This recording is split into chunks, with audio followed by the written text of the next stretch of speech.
Good evening, everybody. Bible study students, welcome to Wednesday night Bible study. Good to see you joining us tonight. Last week, we did not finish part 3, Trouble with Midianites. So tonight, part 3B. That makes perfect sense, doesn't it?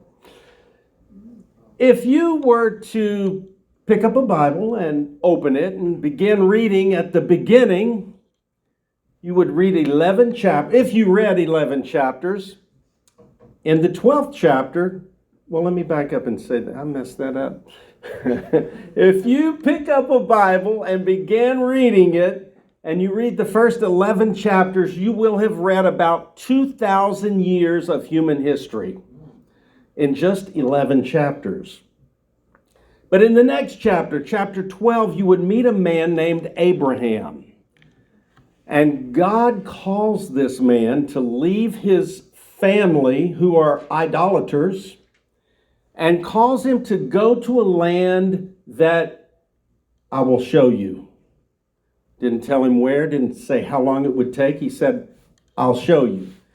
And Abraham believed God, and he left his family, and he began walking, listening for that voice of God to tell him when he got there. And God made some promises to Abraham, and in those promises were, I'm going to make a great nation out of you, and through you all the families of the earth will be blessed. But like a lot of prophecies in the Bible, that's very vague. We don't know what all the families of the earth being blessed means at that point. And I'm sure Abraham didn't know what it meant either. So you have to keep reading. And if you keep reading through the Bible, you'll find out that Abraham's family became the nation of Israel. And if you keep reading through the Bible and get towards the second half of the Old Testament, you'll start getting into the prophets. And the prophets begin to say that God is going to send a Savior to the world through Israel. So the more that you read, the more detail you get, and the clearer the picture comes into view. When you get into the New Testament, you find out that Jesus is that Savior that the prophets prophesied about. And then when you read the words of Jesus and the words of Jesus' disciples, you find out that he is the blessing that God was talking about when he said to Abraham, in you, Abraham, all the families of the earth will be blessed. But it wasn't clear from the beginning, and it wasn't even clear in the first few hundred years. They didn't really see the end picture.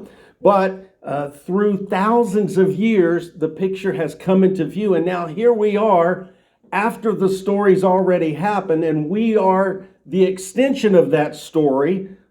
As long as we're following Jesus, we're the extension of that story that began with Abraham. So we're studying about that family of Abraham that became the nation of Israel. And I just wanted to put that into the big picture so you remember that that's what this is about. This is that family that is going to bring a blessing to the world, which was Jesus. All right. So in our story tonight, Israel has come to the promised land. God gave them this land free houses, free food, free resources, free animals, free crops, probably some free chariots in there, free clothes, lots of free stuff. Basically everything they needed to live and be happy. Basically paradise. Everything was given to them. But it came with a requirement, and that requirement was when you go into this free land of promise, there's some people in there that are really bad. And God said, I want you to push them out. And if they won't go, you must kill them, because I don't want them living with you. If they'll leave, that's fine. Let them go. God's not in the business of just killing. But if they will not get out of your way, if they will not vacate this promised land, God says you can kill them if they refuse to leave, because I don't want them living among you. These were very evil people. And God is using Israel to drive these evil people out. Basically, they were God's arm of judgment against the people that were living there. So it's a twofold event. God is blessing the children of Abraham with this free land and all this free stuff, but at the same time, he's using them to bring judgment on these idolatrous people that worship idols and do child sacrifices and have prostitute sex in their idol temples. And so God's using Israel to do that, and at the same time, he's giving them this great blessing. But it comes with this requirement that you must drive the people out. Because the Lord knew if they didn't drive those people out, those people were going to influence the family of Abraham and cause them to go astray. And God's got a plan that he's working with these people called Israel. Remember, when we're studying the Old Testament, we're trying to listen for several things. One is we're trying to find out how God deals with people, because God deals with us today the same as he's always dealt with people. He has the same personality he's always had. And so in these stories, we're learning God's personality and how to respond to him. And then we're also learning good examples and bad examples by all of these people that the stories are about, because they're the same kind of people as us. We're all human. We speak different languages, but we have the same human tendencies and desires and the same human weaknesses. And if we were exactly in their shoes, we would have done what they did. So we're learning from them. The Bible plainly tells us that these stories are for our example. So we're gathering information tonight. As we're learning these stories, we're trying to find out, how does the Lord want us to live? How do we relate to the Lord? What are some good examples for us to live by today and some bad examples for us to avoid? So we're glad to have our reader back, our Bible reader back today from vacation. Yes, it was hard without you, but we made it. We drug through it.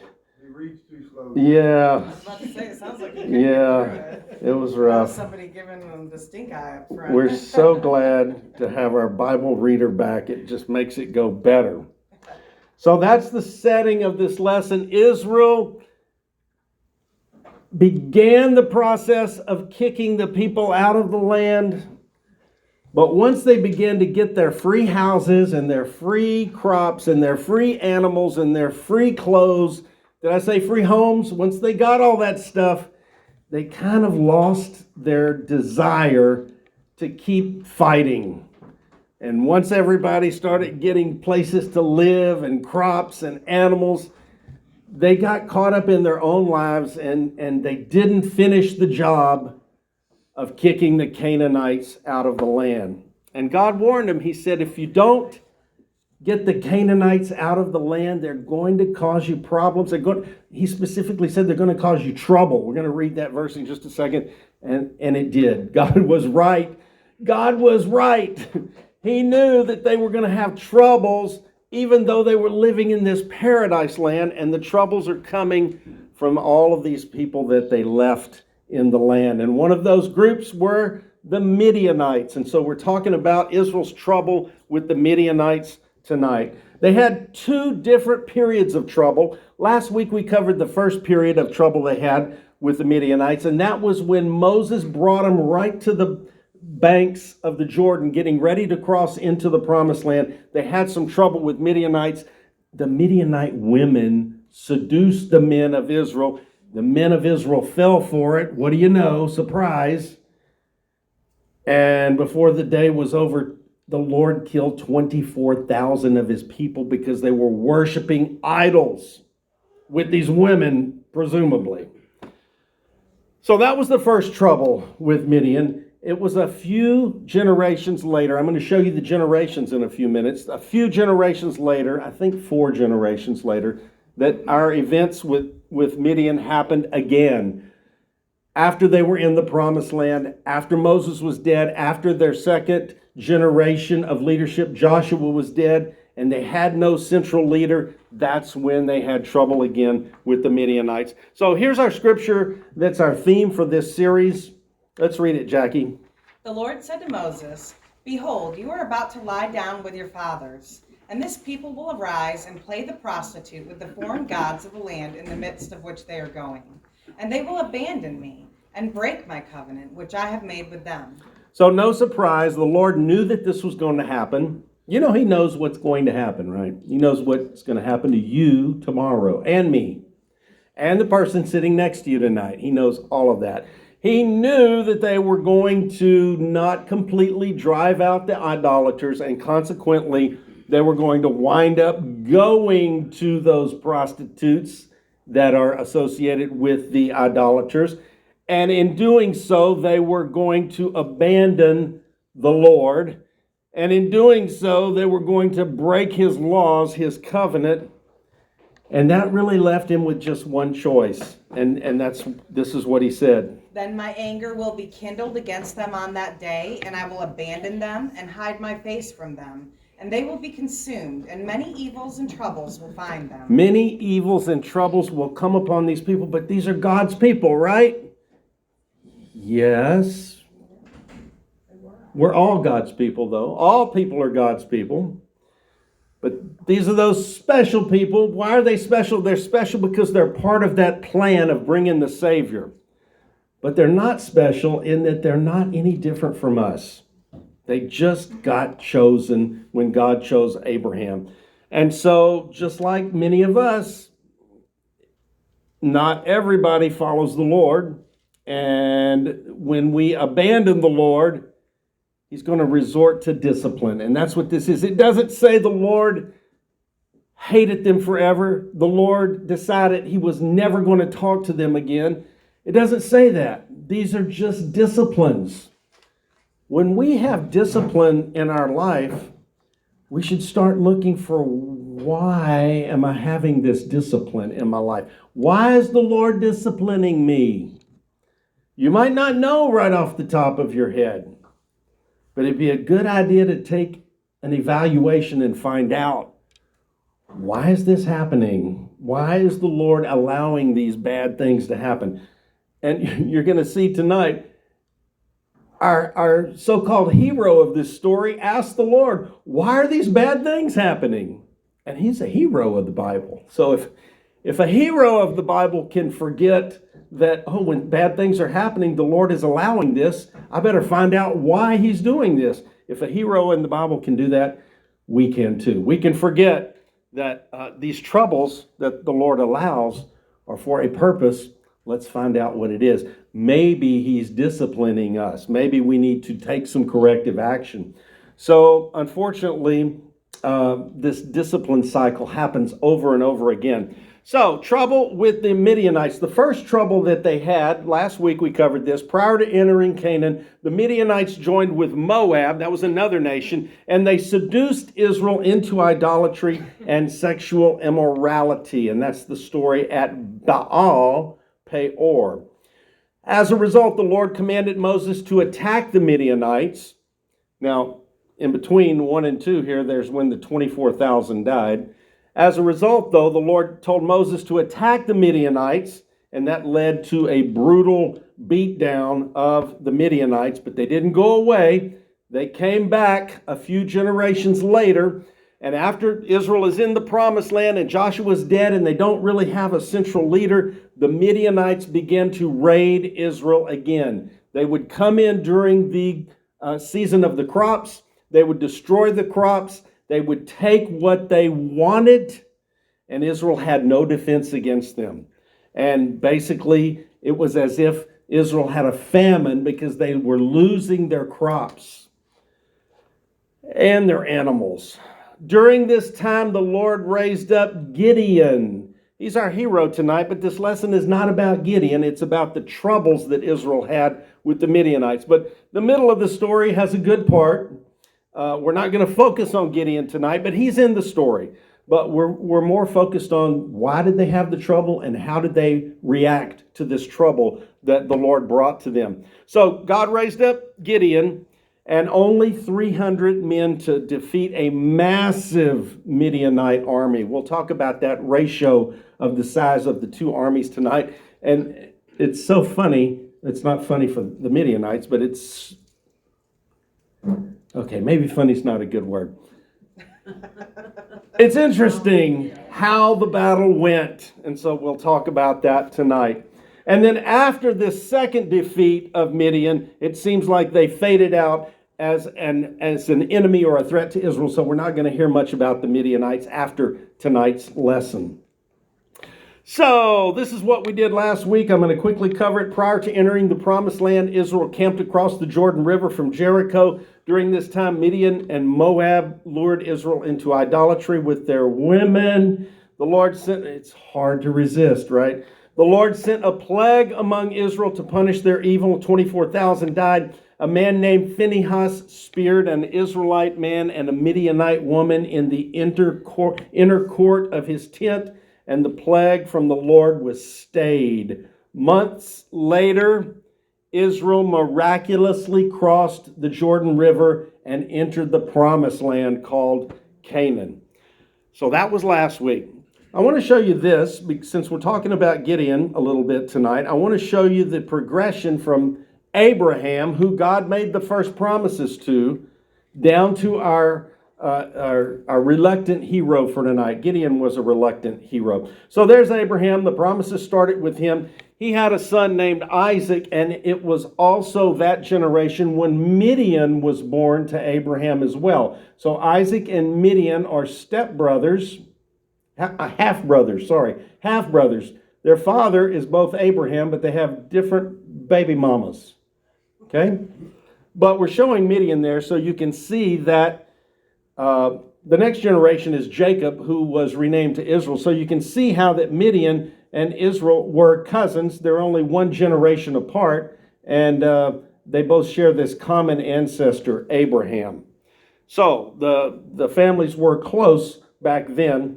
The next generation is Joseph and Levi and the 12 brothers. Remember the 12 brothers, the 12 tribes of Israel, the 12 sons of Jacob. We're just showing Levi there because I want to show a little brief portion of his family tree as we go down Gideon's family tree. The next generation is Manasseh. Levi's son in that next generation was Kohath. The next generation, Machir, however you want to say it. Doesn't really matter.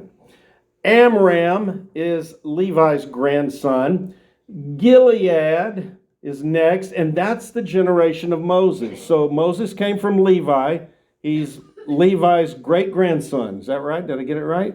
Great-grandson. Yep, okay. And this is when the first trouble with Midian happened. Because remember, Moses brought them to the Promised Land, brought them to the river. Moses didn't go across the river. Joshua took them across. But it was Moses that was the leader when they had the first trouble with the Midianites. And then the next generation going to Gideon would be Abiezer. And that's Joshua's generation. We're not showing Joshua's tree today, but this would have been Joshua's generation. That's the one that went into the Promised Land and did the major part of the conquering. Then Joash, and he's the generation that basically begins the book of Judges, which lasts about 300 years. Our lesson tonight is taken from the book of Judges. There he is, 10th generation. So that would be Abraham's 8th grandson, right? Something like that. Great, however many it is, but you get the picture. So Gideon is the 10th generation from Abraham, and that's when this second trouble with Midian happened. So it was 3 generations apart between these two troubles that Midian caused Israel. So you got that? I thought that was interesting, neat to see. All right, here we go, beginning in our reading tonight. This will be in Judges chapter 6.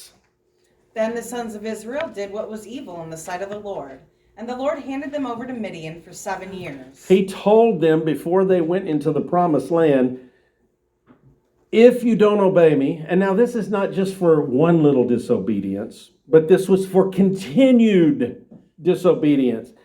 If you don't obey me to the point where you're constantly disobeying me, not just making a mistake here or there, but you're constantly disobeying, the Lord said, I'm going to discipline you. And he did, just like he said, they're doing evil, and he's going to hand them over to Midian for 7 years, and Midian gets to take advantage of these God people because they're not obeying God. Then The power of Midian prevailed against Israel. Because of Midian, the sons of Israel made for themselves the dens which were in the mountains, and the caves, and the strongholds. For whenever Israel had sown, the Midianites would come up with the Amalekites and the people of the east and march against them. So Israel was so weak that the only thing they could do to resist these attacks was to make dens and caves and places in the mountains where they could hide. They just ran away and hid when the Midianites came to town to steal Israel's stuff. Okay? Now this is going to say that Israel was brought very low. I would say so if they're hiding in caves and dens in the mountains.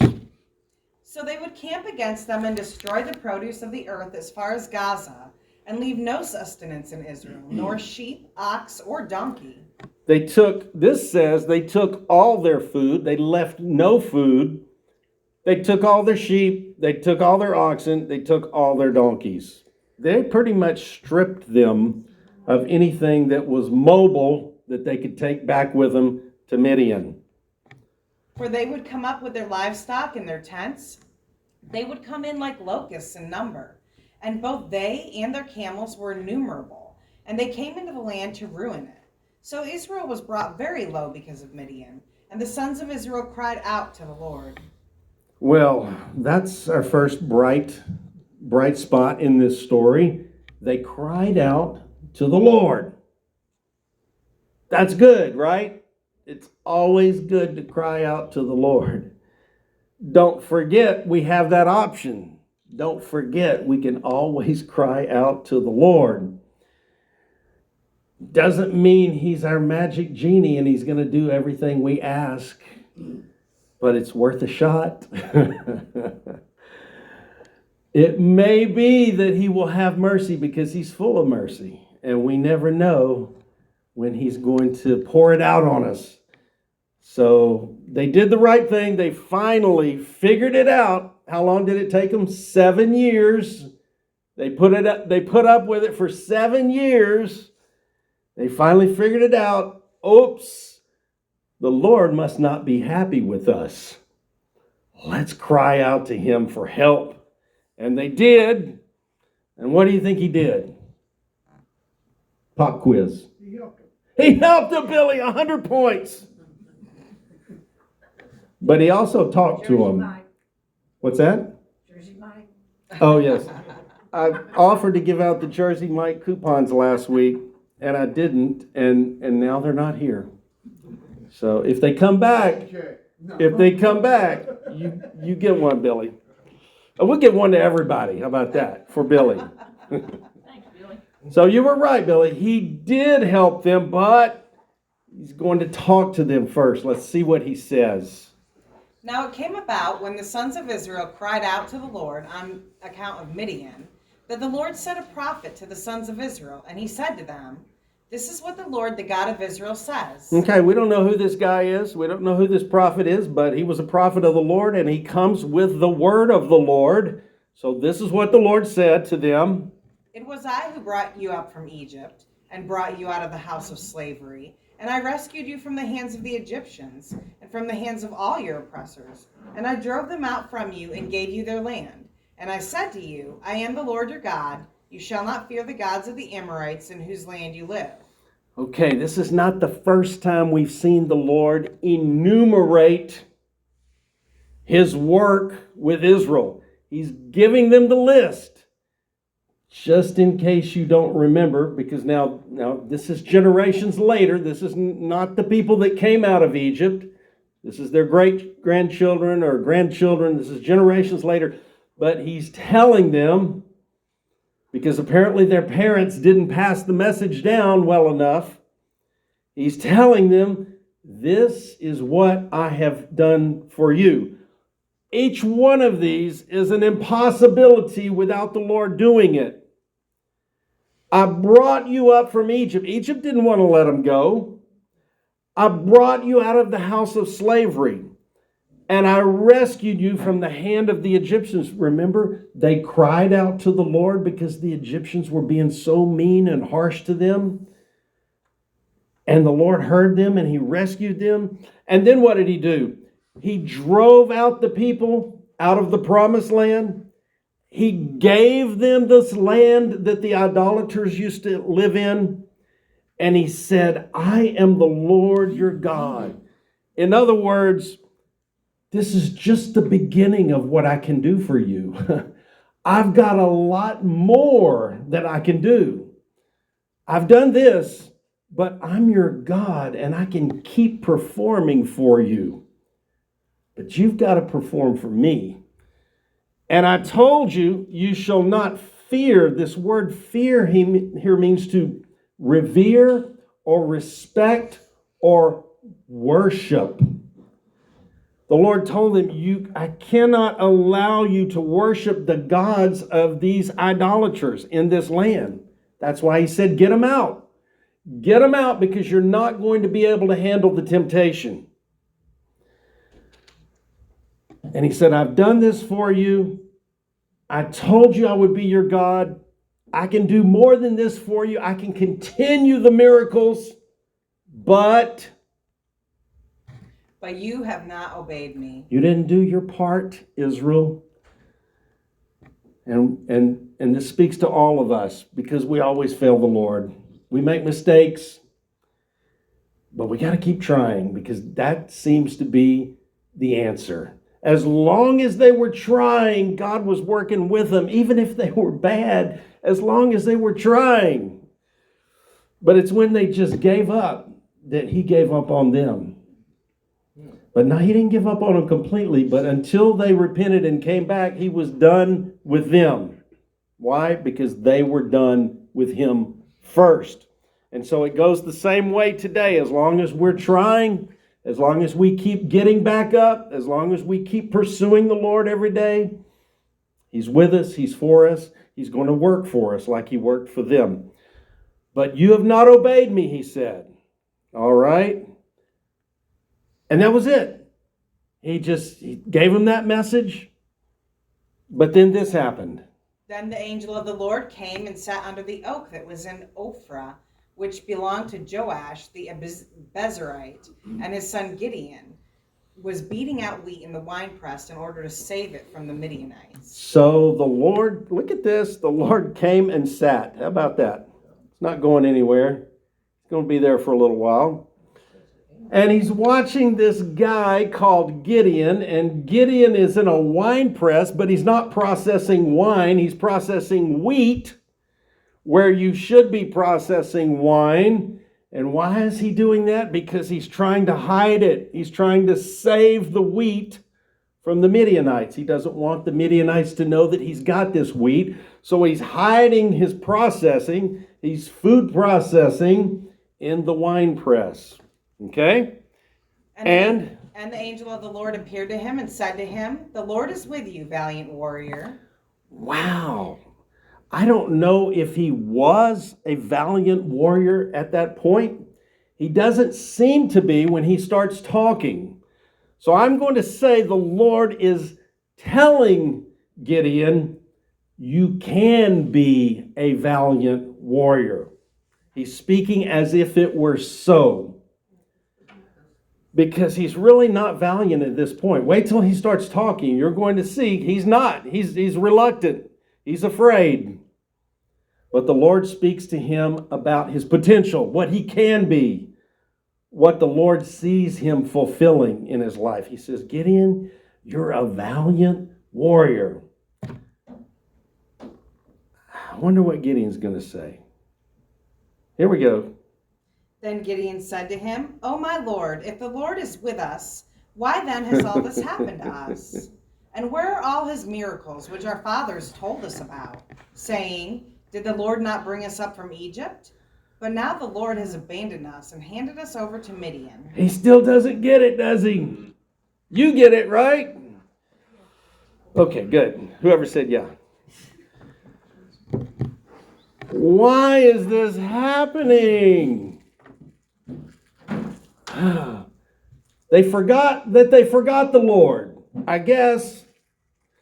Why is this happening? Where are all those miracles? The Lord brought us up out of Egypt, but now He just dropped us. He abandoned us. He handed us over to Midian. All that's true. He's right. He's right. That did happen. But the why, he should have known. Because it's in there more than once. Moses told him about it. Joshua said, if you don't obey the Lord, He's going to hand you over to your enemies. I'm sure there were some others that talked about it as well.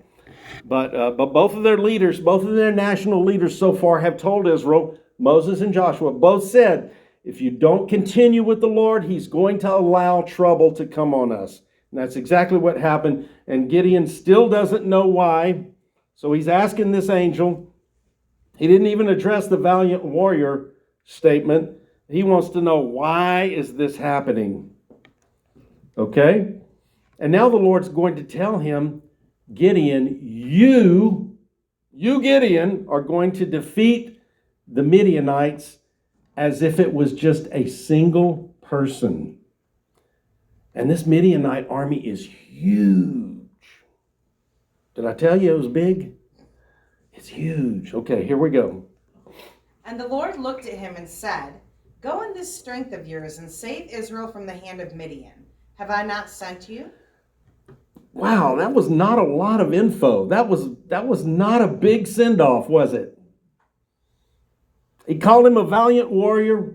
Gideon asked 3 questions. He gets no answers. But the angel of the Lord says, you've got some strength. I see something in you, Gideon. Whatever this strength of yours is that he's talking about, he said, go with the strength that you have. Now, do you think Gideon's strength is going to help at all against the Midianite horde? No, not really. Not really. But he said, go in the strength that you have. Whatever strength you have, that's what strength you have. And that's the strength you've got to go with. It might not be enough, but guess who's going to make up for it? The Lord. The Lord's going to make up the strength that you're lacking. So take the strength that you have and go with that. And be sure and take the Lord with you. Because he says, I'm sending you. And implied in that means I'm empowering you. It's not like I'm going to sit back and watch and see what happens, see if you fail. But I'm sending you, just as the Bible says that God sent Jesus, meaning He empowered Jesus to do the work that He wanted him to do. So God is empowering Gideon when He says, I'm sending you. All right? What do you think He's going to say? Yes, let's go? No, not yet. More questions. But he said to him, O Lord, how am I to save Israel? Behold, my family is the least in Manasseh, and I'm the youngest in my father's house. Yet the Lord said to him, I will certainly be with you, and you will defeat Midian as one man. So he's not listening really well, is he? Because he's got his own thoughts he's having to compete with. He's competing with his own. He knows how weak he is. He knows he's afraid. He's doing this. He's processing his wheat in a wine press because he's so afraid he's going to lose it. He doesn't feel like a valiant warrior. He doesn't feel strong, even though the Lord said he's a strong man and he's a valiant warrior. He said, I'm the least. But the Lord didn't argue with him. He just said, I'm going to be with you. He's already told him that once. Have not I sent you? That means I'm going to be with you. I'm going to be with you, and it will be so easy. The Lord said, this is going to be so easy for you, Gideon, because you're such a strong, valiant man. It'll be as if you just have one man to defeat. Interesting. All right. And now the Lord's going to tell Gideon, He's going to give Gideon a qualification task. Okay? He's not sending Gideon directly to Midian. He's going to give Gideon a qualification task to make sure he's ready to go and also to teach him a lesson. So let's see how this works. Now on the same night the Lord said to Gideon, "Take your father's bull and a second bull, 7 years old, and tear down the altar of Baal, which belongs to your father, and cut down the Asherah that is beside it, and build an altar to the Lord your God on the top of this stronghold in an orderly way, and take a second bull and offer a burnt offering with the wood of the Asherah, which you shall cut down." Well, apparently Gideon was not an idol worshiper, but his father was. And his first test was, Gideon, are you going to stand up for the Lord against your family? That's a tough one, right? Could be really tough to stand up to your family when they're worshiping idols. Look at this. He's into the idols too, because he's got the Baal, which is the male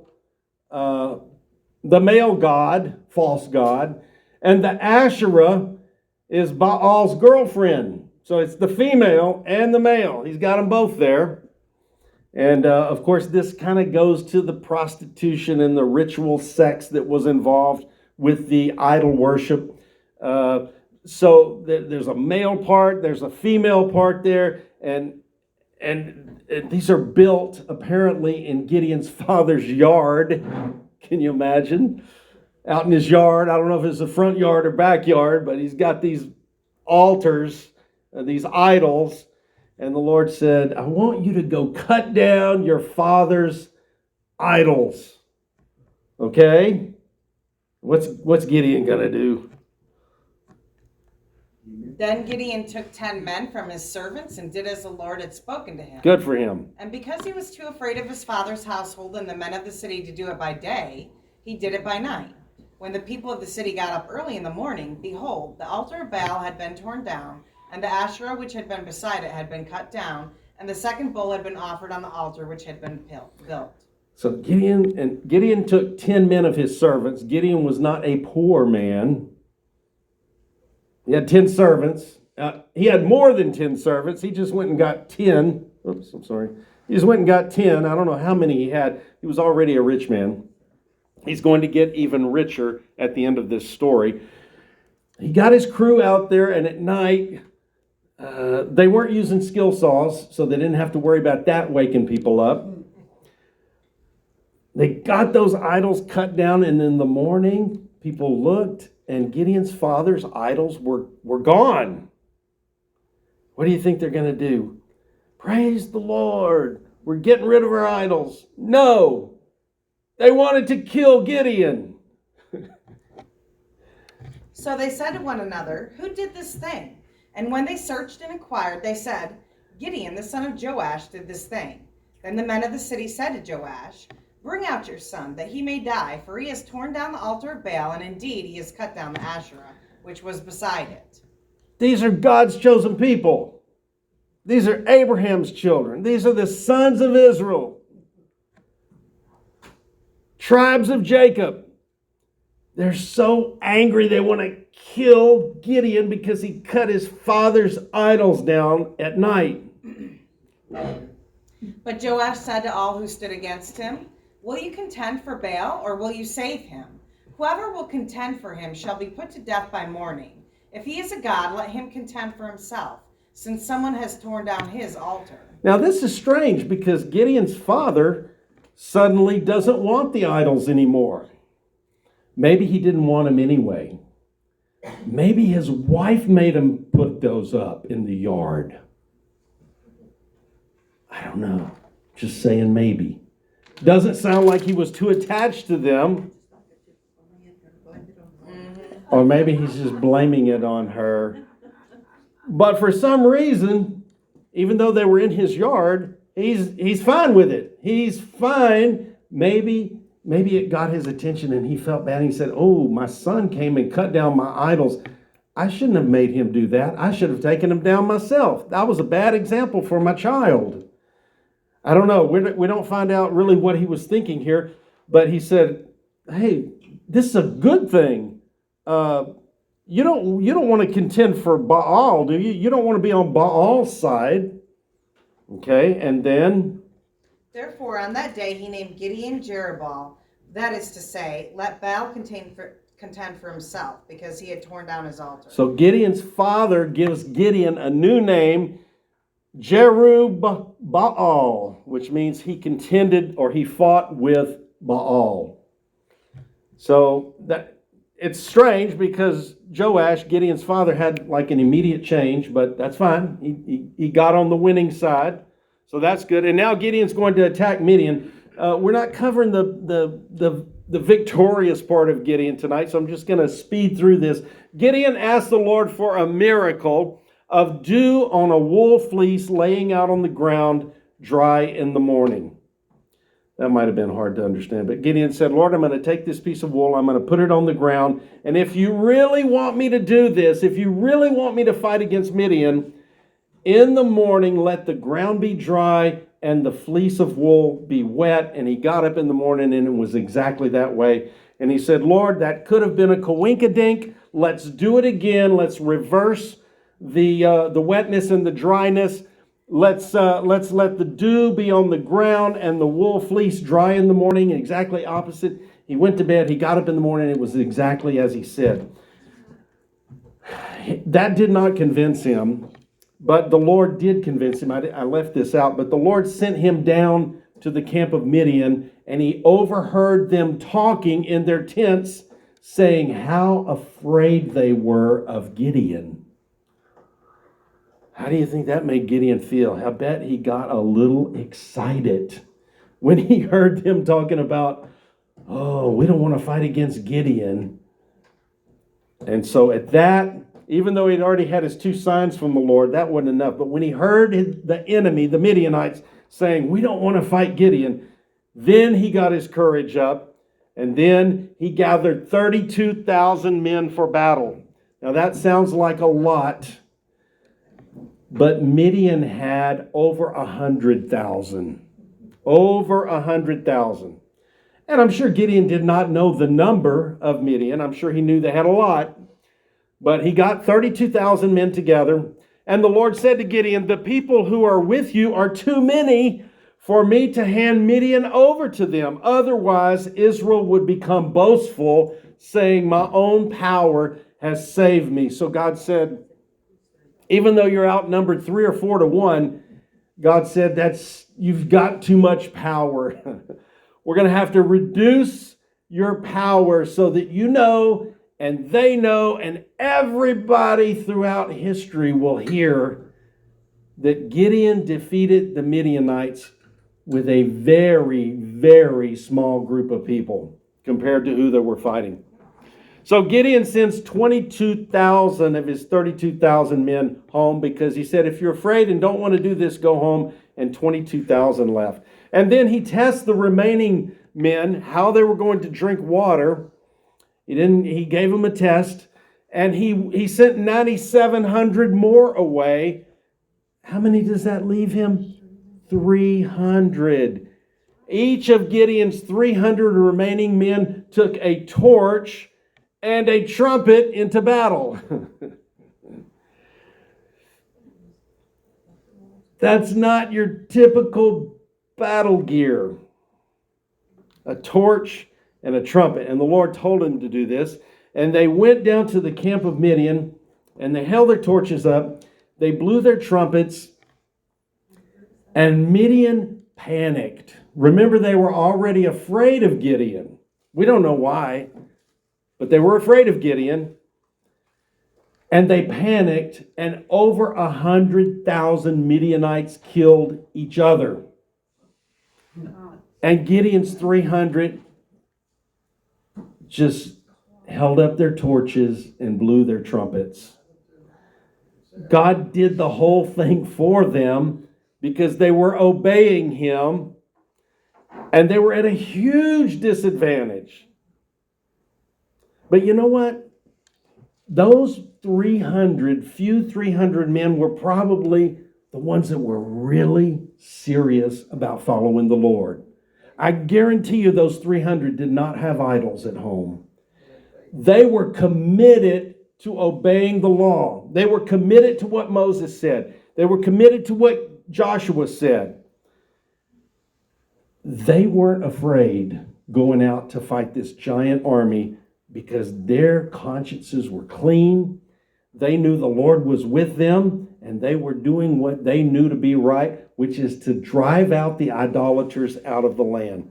And so they go down there, and over 100,000 Midianites kill each other. And what about the rest of them? 120,000 Midianites fell, and then Gideon and his little 300 took off after the rest of the 12,000. At this point, it doesn't matter how many they have. Gideon and his little 300 are on the run, and they're pursuing these men, these last 12,000 that are running away from Gideon. So let's pick back up with the story in chapter 8. Then Gideon and the 300 men who were with him came to the Jordan and crossed over, exhausted yet still pursuing. And he said to the men of Succoth, "Please give loaves of bread to the people who are following me, for they are exhausted, and I am pursuing Zebah and Zalmunna, the kings of Midian." All right, so we're meeting some new characters here. We're going to be hearing their names a lot, so it's fun to say. Zebah and Zalmunna. And these are the two kings of Midian, and they're in that 12,000 that's running away from Gideon and his 300. And so Gideon and his 300 crossed the Jordan, and if you remember back to some previous lessons, 3 of the 12 tribes of Israel settled on the east side. That's the right side if you're looking at the map. The east side of Jordan, and this is for 200 bonus points. Manasseh and Dan and, I'm sorry, not Dan, Reuben. Gad. Oh, I ruined it. You got me to spill one of the answers, Michael. Sorry. Reuben, yes. It was Gad. It was the other 3-letter with A in the middle. There's Dan and Gad. It was Gad. So there's 3 tribes on the right-hand side of the river. It's Manasseh. Nobody got the 200 points, by the way. It'll be compounded into the next question, the 300 points. Reuben, Gad, and Manasseh. All right. So this Sukkoth is in the region of Gad. That's the tribe of Gad. So they go across the river. They go to this town, Sukkoth, and Gideon said, "Hey, we're out of food and we're starving. Give us some bread. I'm trying to get these 2 kings of Midian." And what do you think they said? "Yes, we would love to help you, Gideon, because you're wiping out the idols." Nope. But the leaders of Succoth said, "Are the hands of Zebah and Zalmunna already in your hand, that we should give you bread to your army?" They said, "No, we don't think you're going to win, Gideon. We don't want to give you our bread because you're going to lose. If you already had captured them, we'd give you some bread, but you haven't captured them yet, so we're not going to give you any bread, Gideon." What do you think Gideon said? "That's okay, see you later"? No. So Gideon said, "For this answer, when the Lord has handed over to me Zebah and Zalmunna, I will thrash your bodies with the thorns of the wilderness and with briars." Gideon said, "I'm going to get these kings, and I'm not going to fail, and when I'm done, I'm going to come back and thrash your bodies with thorns of the wilderness and briars." How about that? He didn't say, "I'm going to kill you. I'm going to punish you. I'm going to give you some physical pain." All right. So Gideon's going to go to another town, Penuel, and the same thing's going to happen. Then he went up from there to Penuel and spoke similarly to them. And the men of Penuel answered him, just as the men of Succoth had answered. So he said also to the men of Penuel, "When I return safely, I will tear down this tower." Gideon said, "I'm going to get Zebah and Zalmunna no matter what. Even if you don't give me bread, we're going to get them. The Lord is on our side. The Lord is with us. We're going to get them. And when I get them, I'm coming back and I'm tearing your tower down." All right. So Gideon continues on, and look, he's going to capture them. Let's see how it happened. Now Zebah and Zalmunna were in Karkor, and their armies were with them, about 15,000 men, all who were left of the entire army of the people of the east, for the fallen were 120,000 swordsmen. They've already lost 120,000. There's 15,000 left with the 2 kings. Gideon went up by the way of those who lived in tents to the east of Nobah and Jogbeha, and he attacked the camp when the camp was unsuspecting. When Zebah and Zalmunna fled, He pursued them and captured the 2 kings of Midian, Zebah and Zalmunna, and routed the entire army. Okay, so he routed those 15,000 that were with them. He got the 2 kings. And let's see what happens. All right, so now he's going to go back to these 2 cities that rebuffed him. What do you think he's going to do? Do what he said he was going to do, right? Go ahead. Then Gideon, the son of Joash, returned from the battle by the ascent of Heres, and he captured a youth from Succoth and questioned him. Then the youth wrote down for him the leaders of Succoth and its elders, 77 men. How about that? He just happened to get the boy that knew the names of all 70 leaders of these cities of Sukkoth. And the boy gave him the 77 names of the leaders of Sukkoth. Okay, all right. And he came to the men of Succoth and said, Behold, Zebah and Zalmunna, about whom you taunted me, saying, Are the hands of Zebah and Zalmunna already in your hand, that we should give you bread to your men who are weary? So he brought these 2 kings, Zebah and Zalmunna, and he showed them to the people that refused to give him bread. Then he took the elders of the city and thorns of the wilderness and briars, and he disciplined the men of Succoth with them. And he tore down the tower of Penuel and killed the men of the city. He did exactly what he said. He got those briars and thorns and he disciplined them. Whatever that means, I don't know, but he disciplined them. He hurt them somehow. And then he went to the second town and he killed the men and tore down the tower. So Gideon at this time has a ton of confidence. He's riding high. He feels invincible. He can't lose. He's got all the faith in the world that God is guiding and leading him and that he cannot fail as long as he's with the Lord. All right, so now he's going to finally kill the 2 kings. Then he said to Zebah and Zalmunna, Where were the men whom you killed at Tabor? But they said, You and they were alike, each one resembling the son of a king. All right, so we did skip over chapter 7. And at that time, these 2 kings, Zebah and Zalmunna, had killed some of Gideon's family. And so Gideon asked them about it. I don't know if he knew that, if Gideon knew this or not, or maybe he was just trying to get them to admit what they had done to his family. But he said, What were those people like that you killed? And Zebah and Zalmunna said, Oh, they looked a lot like you. Y'all all look like kings to us. And then what did Gideon say? And he said, They were my brothers, the sons of my mother. As the Lord lives, if only you had let them live, I would not kill you. So he said to Jether, his firstborn, Rise, kill them. But the youth did not draw a sword, for he was afraid because he was still a youth. So Gideon said, Yep, you killed my brothers, and if you wouldn't have done that, I might let you live, but I'm not going to now. He told his son to kill them, and the boy was just a child, and he didn't want to get up and kill these kings.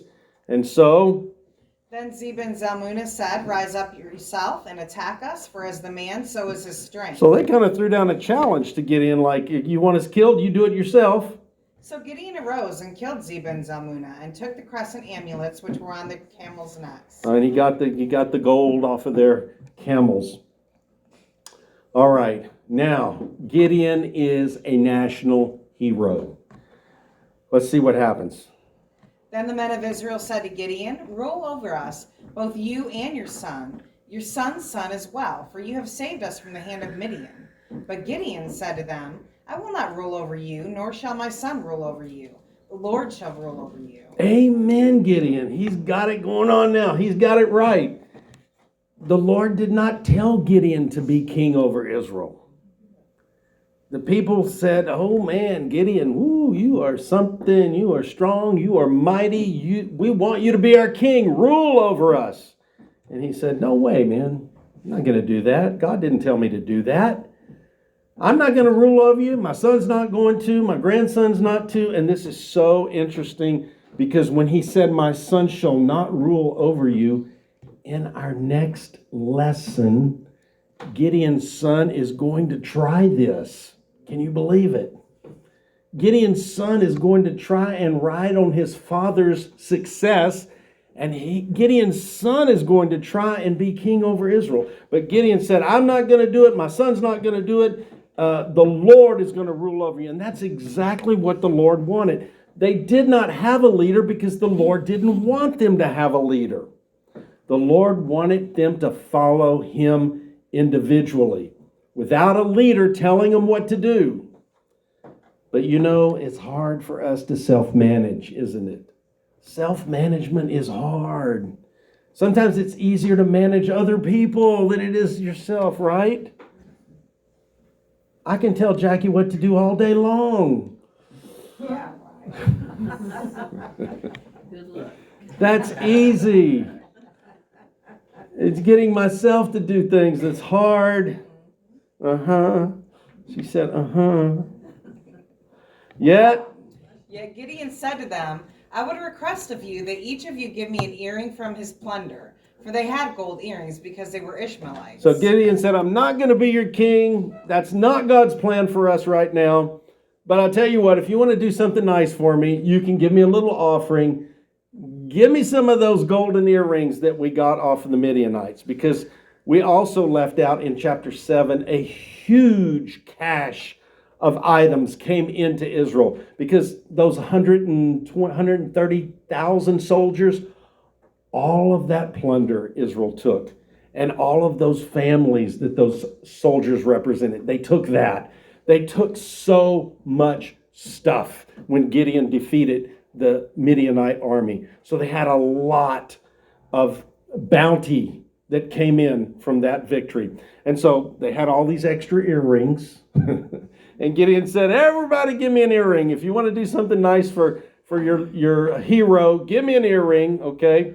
And they said, we will certainly give them to you. So they spread out a garment, and every one of them tossed an earring there from his plunder. Everybody had lots of extra earrings, so it wasn't anything to throw an extra one into Gideon. So Gideon took these gold earrings from Midian, and he made them into a memorial. So let's see what happened here. The weight of the gold earrings that he requested was 1,700 shekels of gold, apart from the crescent amulets, the ear pendants, and the purple robes which were on the kings of Midian, and apart from the neck chains that were on their camels' necks. Okay, so they also got all this other stuff, but 1,700 shekels of gold as well. So that's a lot, but that's not even near what's in chapter 7. It's like this much stuff in the Bible.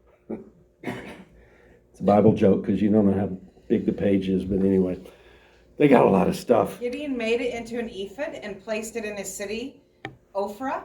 But all Israel committed infidelity with it there, and it became a snare to Gideon and his household.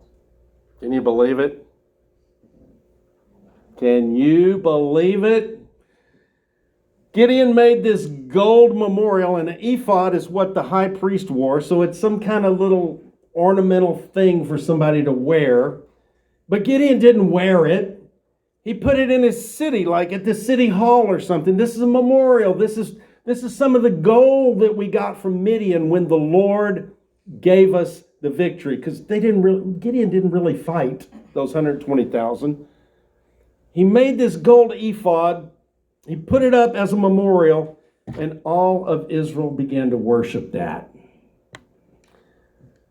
Right back to it, right? Right back to idolatry. Yes. It is, right back to idolatry. So Midian was subdued before the sons of Israel, and they did not lift up their heads anymore, and the land was undisturbed for 40 years in the days of Gideon. So they had 40 years of peace after Gideon, but here they go. They're worshiping this thing that Gideon made. So you know there's going to be some more trouble, right? Yes, and it's going to be trouble with Gideon's son. Here's your Bible study to go very quickly. We're right at time to leave. Israel is always victorious when they are obedient to the Lord. They never lose. They cannot lose unless they're overpowered by sin and specifically idolatry. And yes, they're going to lose every time. Gideon was another one of the Lord's chosen yet reluctant leaders. He didn't want to go. Moses didn't want to go. A lot of people that the Lord calls don't want to go. They turn out to be successful. Gideon asked for multiple reassurances from the Lord. Remember the fleece thing? The Lord didn't chide him for that. The Lord didn't drop him because he did that. He just assured him that I'm with you, Gideon. After Gideon experienced victory over Midian, he seems to be a fearless military leader, but he refused to be the king over Israel when they asked him. Gideon apparently became very rich, look at this, and had 72 sons. He had so much money and wives. He had a lot of wives. How many wives do you have to have 72 children? I don't know. But one of those 72 sons was named Abimelech, and he's going to cause more troubles in paradise next Wednesday night. You don't want to miss it. God bless you. Thank you for coming to Bible study tonight. We'll see you next week with Trouble with Abimelech.